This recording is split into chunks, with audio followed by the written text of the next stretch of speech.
Nabili doon namin doon. Yan, bingka po mga palangga na niluto sa ulit.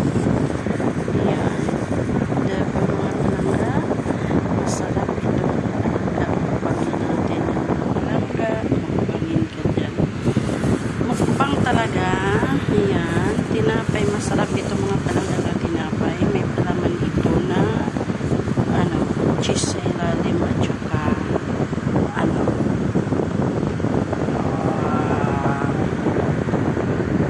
tawag nito, parang isda pa mga palangga at saka yung gripo.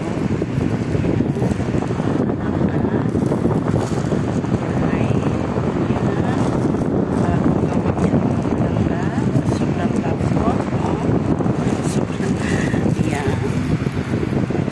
Kasi masarap mga palangga, no? Masarap ang ating kainan.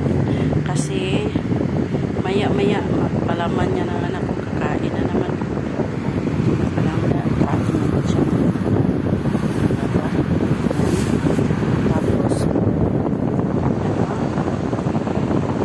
tubig. Hindi lang yan tubig mga palangga. Direct ba yan mamaya ng juice natin?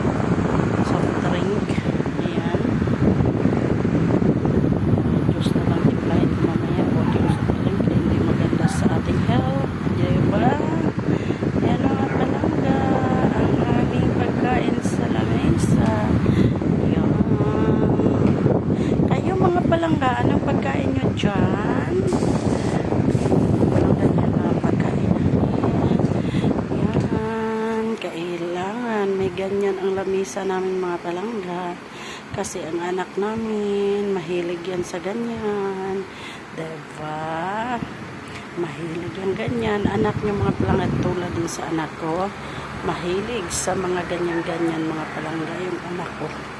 O, kailangan mo mga palangga, mayroon kang makutkot sa lamesa. Kasi gusto niya yung may makutkot siya sa lamesa mga palangga.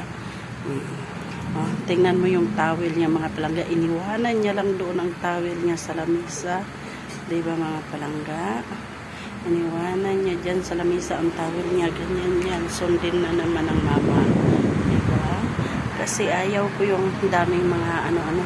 Ayaw ko kalat-kalat mga palangga. Ayan.